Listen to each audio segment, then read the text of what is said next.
Olá, quero saudar a todos e todas, quero cumprimentar em especial os delegados, desse espaço institucional tão importante, que é a Conferência Municipal de Saúde de Corumbá, um espaço importante para um necessário, digamos assim, um aprimoramento das ações e políticas do SUS, onde ele se faz mais presente, que é nos municípios, e também um espaço, parece, muito importante para um necessário, digamos, reenergizamento da nossa democracia, tão maltratada, como sabemos, nos últimos anos.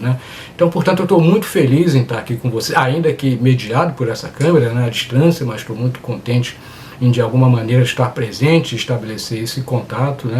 Eu me chamo Carlos Henrique Paiva, eu sou pesquisador da Fundação Oswaldo Cruz e professor do Programa em Saúde da Família, da Unesa, ambas instituições aqui do Rio de Janeiro. Então, portanto, é uma honra estar em contato com vocês e desde já saudando esse importante trabalho que vocês terão pela frente.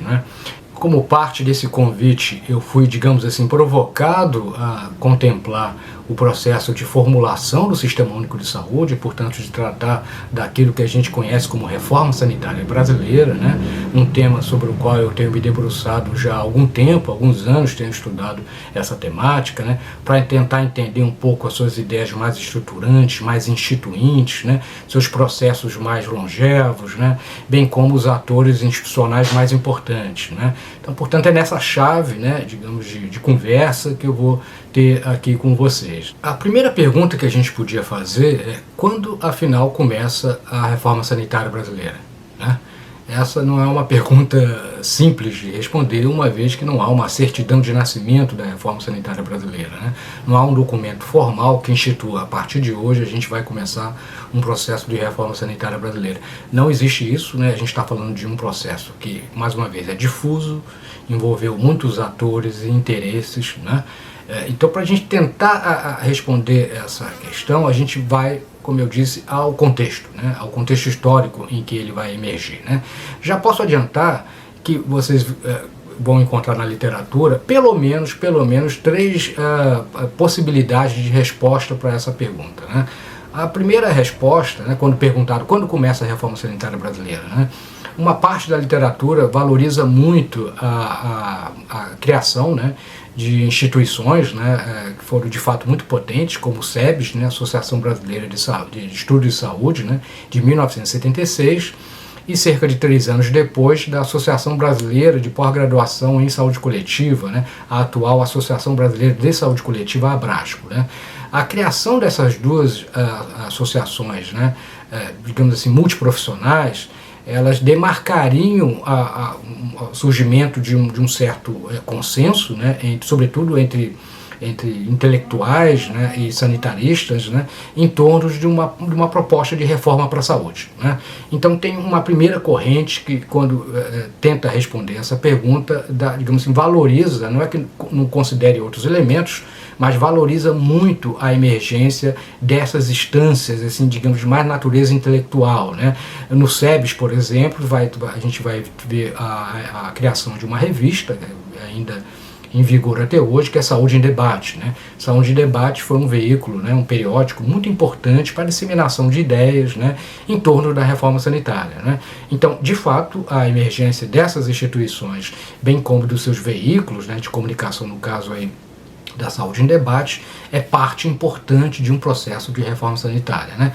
Outra literatura, outros autores, outros estudiosos, consideram outros elementos, como o caso do PIAS, do Programa de Interiorização das Ações de Saúde e Saneamento, e também do PrEPS, que é o Programa de Preparação Estratégica de Pessoal de Saúde.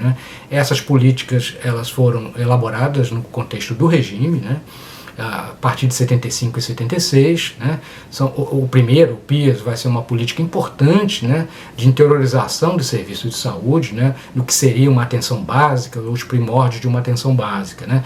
Então, como essas políticas estão lidando, digamos, com ideias, digamos assim, que guardam sintonia com o SUS, uma certa valorização, uma crítica à medicalização, por exemplo, a uma crítica ao que nós chamaríamos hoje de hospitalocentrismo, de uma valorização do hospital como uma unidade de cuidado, uma valorização do que nós chamaríamos de agente comunitário de saúde, né? Então são políticas que estão se implantando e estão de alguma maneira experimentando, né, ideias e ações que depois se institucionalizam de uma maneira muito mais vigorosa com o Sistema Único de Saúde, né? Então, por essa razão, né, essa literatura já considera aí, né, no processo de formulação e implementação de políticas como o PIAS e o PREPS, né, o PREPS vai ser uma política que vai focar na formação de recursos humanos, né? Então vai gastar muita energia para a formação de técnicos e auxiliares de saúde, né?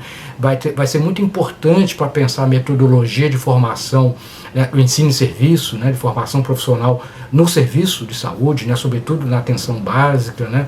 Então essas políticas, como eu já disse, elas estão experimentando, né, ideias, né, que vão ser, como eu disse, importantes para o SUS. Daí considerar que essas políticas seriam um marco, assim, uma espécie de marco zero de um processo de construção do SUS, né? Há, por fim, uma terceira corrente que entende a importância desses dois elementos sobre os quais a gente já falou, ou seja, o SEBS, a Abrasco e essas políticas, mas baixa um pouco o sarrafo e vai até o final dos anos 60 e o início dos anos 70 e vai olhar para elementos que são menos institucionalizados, né?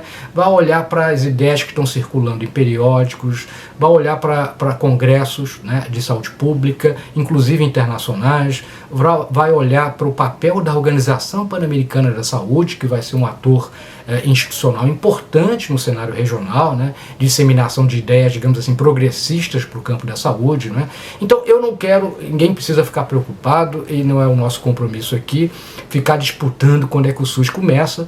Vamos resolver essa questão para dizer o seguinte: o SUS está sendo, né, do ponto de vista mais imediato, está sendo concebido no contexto da década de 70 e da década de 80, né?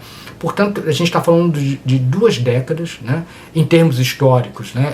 Para a vida humana, 2 décadas é muita coisa, é um tempo razoável, mas em termos históricos isso não é nada, né? 2 décadas não tem, é muito pouco, né? E apesar de ser um período em termos históricos muito curtinho, é um período de mudanças muito importantes, muito relevantes na vida social e política brasileira. Agora, essa difusão, né, de origens e de perspectivas, ele também tem a ver com elementos também que se compartilham naquele contexto, né? E do que a gente está falando, né? A gente está falando, portanto, lembrando, né, de uma abertura para a vida democrática, mas uma abertura à democracia que por esses atores, né, desses diferentes atores, vai ser cada vez mais encarada como uma abertura para a democracia que não é só formal, né? Então essa abertura para a democracia, nada contra a formalidade da vida democrática, pelo contrário, ela é muito importante, né? É importante ter um sistema pluripartidário, é importante a gente ter leis que garantam a vida democrática e a diversidade, não é isso? Mas a questão que está se colocando na segunda metade da década de 70, a partir desse movimento que a gente está chamando de sanitário,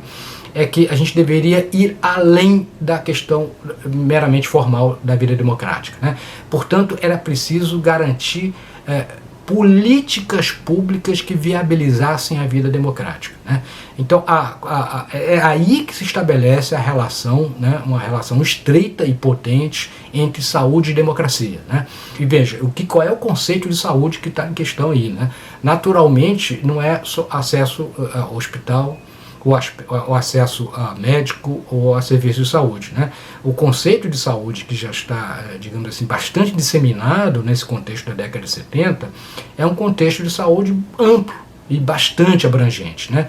Então, por saúde está se falando de acesso ao trabalho, por saúde está se falando de acesso à moradia, né? Por saúde está se falando em ter condições adequadas de vida, né? Ou seja, acesso à água limpa, né? Entende? A condições ambientais adequadas. Então, o conceito de saúde que está se mobilizando por esse movimento sanitário, ainda que ele está conversando também com digamos assim, uma inovada engenharia institucional, né, que garanta isso. ele tem, ou seja, ele tem um fundamento que é abstrato, que é um conceito de saúde que parece tudo, mas eles estão justamente querendo superar essa dimensão formal e abstrata e produzir políticas públicas. Então, quais são os arranjos institucionais e as ações e políticas públicas possíveis para dar conta de um conceito de saúde amplo que garanta a liberdade e a democracia? Então, é como se a vida democrática dependesse desse conceito de saúde. Essa potência que se estabelece entre saúde e democracia, portanto, é talvez a ideia mais inovadora que esse movimento sanitário vai produzir. É verdade que essa relação não é uma relação de todo endógena, né? Ou seja, a relação entre esse conceito amplo de saúde sobre o qual aqui eu já falei e o movimento sanitário não é uma questão meramente, não se fecha à realidade brasileira, né?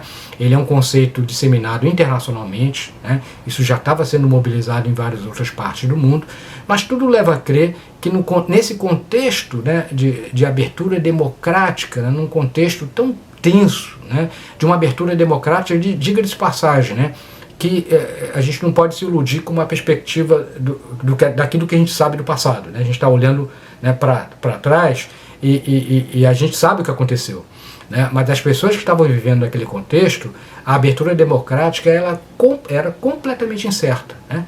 Não estava fadado, nós não estávamos fadados a reconstituir a democracia, né? Ou seja, a bola estava sendo jogada, né? O jogo estava rodando, né? Então havia profunda incerteza política em torno dessa abertura, entende? Então, nesse contexto, eu estou querendo dizer, essas ideias que já tinham alguma circulação internacional, elas se radicalizam no contexto brasileiro, né? E uma das ideias que se radicalizam, né, é justamente a ideia de participação social.